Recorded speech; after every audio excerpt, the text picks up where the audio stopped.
नमस्कार, मैं हूं विशाल यादव। वरिष्ठ पत्रकार रवीश कुमार ने खटखटाया है दिल्ली हाई कोर्ट का दरवाजा। अडानी ग्रुप के खिलाफ कंटेंट हटाने को लेकर के कोर्ट में चुनौती दे दी है।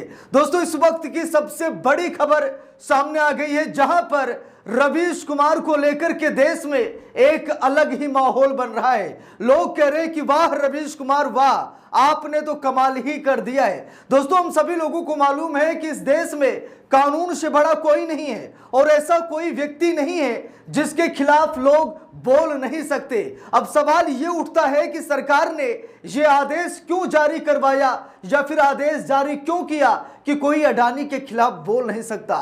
क्या अडानी देश से बड़े हैं, संविधान से बड़े हैं, क्या वो कानून से बड़े हैं? जब यहां पर राष्ट्रपति की आलोचना हो सकती है, जब यहां पर चीफ जस्टिस के फैसले को विवादित बताया जा सकता है, जब प्रधानमंत्री से सवाल पूछे जा सकते हैं, प्रधानमंत्री पर टिप्पणी की जा सकती है, तो क्या अडानी इनसे बड़े हो गए हैं? दोस्तों, सवाल गंभीर है। सरकार का फैसला भी चिंताजनक है कि आखिरकार सरकार ने इतना बड़ा डिसीजन क्यों ले लिया कि अब अडानी के खिलाफ कोई बोल ही नहीं सकता और जो अडानी के खिलाफ बोलेगा उसके कंटेंट को हटा दिया जाएगा। अब दोस्तों, यहां पर देखिए, बहुत बड़ी खबर सामने आ गई है। जागरण अखबार में छपी इस खबर को देख लीजिए। लिखा है, रवीश कुमार ने खटखटाया दिल्ली हाई कोर्ट का दरवाजा। अडानी ग्रुप के खिलाफ कंटेंट हटाने के आदेश को चुनौती दे दी गई है। रवीश कुमार का यही मानना है कि अडानी पर कोई टिप्पणी क्यों नहीं हो सकती। अडानी जो कि इतने बड़े बिजनेसमैन हैं, मतलब उनकी जो इच्छा वो करें, उनके खिलाफ कोई कुछ बोले ना, कोई उन पर खबर ना चलाए। क्या ये देश के लिए, संविधान के लिए और लोकतंत्र के लिए सही है? देखिए, यहां पर खबर में लिखा भी है, वरिष्ठ पत्रकार रवीश कुमार ने अडानी ग्रुप से जुड़े वीडियो को हटाने के केंद्र सरकार के आदेश को दिल्ली हाई कोर्ट में चुनौती दी है। उन्होंने कहा है कि अडानी के मानहानि के मुकदमे और सरकारी आदेश का उद्देश्य पत्रकारों को चुप कराना है। इस मामले की सुनवाई सचिन दत्ता के समक्ष की जाएगी। देखिए, यहां पर लिखा है दोस्तों, वरिष्ठ पत्रकार रवीश कुमार ने अडानी ग्रुप से जुड़े वीडियो को हटाने के केंद्र सरकार के आदेश के खिलाफ दिल्ली हाई कोर्ट का रुख किया है। उन्होंने कहा है कि पत्रकारों के खिलाफ अडानी के मानहानि के मुकदमे और सरकारी आदेश का उद्देश्य पत्रकारों को चुप कराना है। यह मामला सोमवार को सचिन दत्ता के समक्ष सुनवाई के लिए सूचीबद्ध किया गया है। उल्लेखनीय है कि 16 सितंबर को जारी एक लेटर में केंद्र सरकार ने रवीश कुमार, अन्य यूट्यूबर्स और समाचार प्लेटफॉर्मों को अडानी के खिलाफ अपमानजनक सामग्री हटाने के लिए 6 सितंबर के निचली अदालत के आदेश के अनुपालन में उचित कार्रवाई करने का आदेश दिया था। यहां पर लिखा भी है, अडानी इंटरप्राइजेज लिमिटेड की ओर से दिल्ली की रोहिणी कोर्ट में दायर मानहानि के मुकदमे में कई पत्रकारों को कंपनी के खिलाफ अपमानजनक खबरें प्रकाशित करने से रोकने की मांग की गई थी। बता दें, 6 सितंबर के आदेश में निचली अदालत ने नामित पत्रकारों के साथ साथ अनाम प्रतिवादियों को भी अडानी के बारे में अपमानजनक सामग्री प्रकाशित करने से रोक दिया था। वहीं 18 सितंबर को एक अपीलीय अदालत ने 4 पत्रकारों के संबंध में आदेश को आंशिक रूप से रद्द किया। अब दोस्तों, यहां पर देखिए, अब यह हैरान करने वाली बात है, विचलित करने वाली बात है, लोकतंत्र को शर्मसार करने वाली बात है कि भाई, क्या देश में कोई ऐसा व्यक्ति है जिसके खिलाफ खबरें नहीं चल सकती? भाई देखिए, जो बड़े बड़े पत्रकार हैं, ऐसा नहीं कि वो हवाई बात करते हैं, वो सबूत लेकर आते हैं। और अगर अडानी साहब को लगता है कि ये सबूत झूठे हैं, तो आप उन पत्रकारों पर मुकदमा दर्ज कराइए। ये आदेश दे दिया जाए कि कोई अडानी के खिलाफ बोलेगा नहीं, अडानी पर कोई खबर नहीं चलेगी। जिन लोगों ने खबरें की हैं, उनकी खबरों को हटा दिया जाए या फिर खुद हटा लें। यानी कि ये कहीं ना कहीं लोकतंत्र की हत्या है और ये मामला सीधा सुप्रीम कोर्ट में जाना चाहिए, क्योंकि संविधान से बड़ा कोई नहीं है।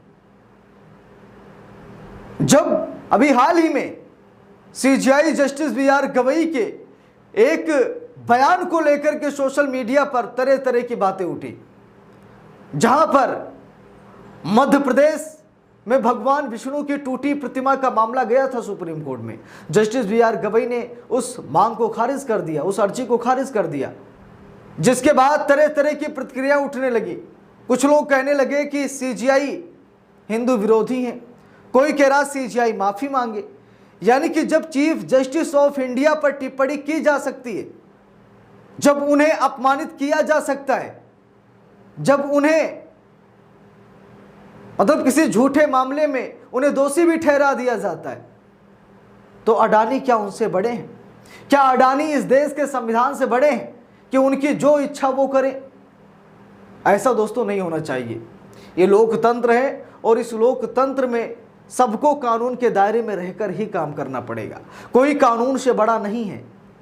लेकिन बावजूद इसके जो ये आदेश पारित किया गया, सरकार ने जो बड़ी कार्रवाई की हिदायत दी, इसी को लेकर के रवीश कुमार ने दिल्ली हाई कोर्ट का दरवाजा खटखटाया है, जहां पर रवीश कुमार ने कुछ मांगे भी रखी हैं कि क्या ये लोकतंत्र की हत्या नहीं है? क्या पत्रकारों की आवाज दबाने की ये कोशिश नहीं है? अडानी को फ्री हैंड कर दिया जाए, अडानी पर कोई सवाल ना पूछे, अडानी पर कोई खबर ना करे। दोस्तों, ये मनन करने वाली बातें हैं, ये चिंतन करने वाली बातें हैं। और इन बातों को जब आप मनन करेंगे, चिंतन करेंगे, तो आपको समझ में आएगा कि सरकार क्या कराना चाह रही है और सरकार क्या कर रही है। एक आदमी को खुली छूट नहीं देनी चाहिए। कानून से बड़ा कोई नहीं है। संविधान के दायरे में रहकर सभी को काम करना चाहिए, लेकिन बावजूद इसके फ्री हैंड किया जा रहा है। जाओ, जो इच्छा आपकी करो। रही बात पत्रकारों की, तो उनको हम संभाल लेंगे। आजकल कहीं मतलब यही हो रहा है, हम सभी लोग देख रहे हैं। तो दोस्तों, ऐसा नहीं होना चाहिए। रवीश कुमार जो कि वरिष्ठ पत्रकार हैं, सम्मानित पत्रकार हैं, अगर रवीश कुमार ने यह कदम उठाया है तो हम सभी लोगों को रवीश कुमार का साथ देना चाहिए, रवीश कुमार का सपोर्ट करना चाहिए, ताकि सरकार ये जो मनमानी करने की कोशिश कर रही है, ये मनमानी ना चल सके। इसीलिए हम सभी लोगों को समर्थन देना चाहिए। रवीश कुमार के साथ कंधे से कंधे मिलाकर चलना चाहिए, क्योंकि कानून से बड़ा कोई नहीं है। हम सभी लोग अच्छे तरीके से जानते हैं कि सबको कानून के दायरे में ही रहना है और कानून के दायरे में रहकर ही काम करना है। कई बार ये आरोप लगे, अडानी साहब कंपनियां खरीद रहे हैं, मोदी जी बेच रहे हैं, और जो कंपनियों का मार्जिन है, वो मार्जिन भी कंपनियों को नहीं मिल रहा, कौड़ियों के दाम में कंपनियों को खरीदा जा रहा है। तो कई ऐसे मामले हैं जिसको लेकर के कहीं न कहीं अडानी एक्सपोज हो रहे थे। देश विदेश में अडानी की जो बड़ी बड़ी डीलें थी, उस पर असर पड़ रहा था। इसीलिए शायद ये प्रयास किया गया कि कोई अडानी के खिलाफ बोले ना, कोई अडानी के खिलाफ खबर ना चलाए। ऐसा है, वैसा है, देश भर की यहाँ पर बातें की जा रही हैं, कोशिश की जा रही है सरकार की तरफ से। लेकिन दोस्तों, इसका खंडन करना है। आप सभी लोगों की क्या राय है, कमेंट करके ज़रूर बताइएगा। वीडियो को लाइक शेयर, अगर चैनल पर नए हैं सब्सक्राइब करके सपोर्ट कीजिएगा। मिलते हैं दूसरी वीडियो में, तब तक के लिए बहुत बहुत धन्यवाद।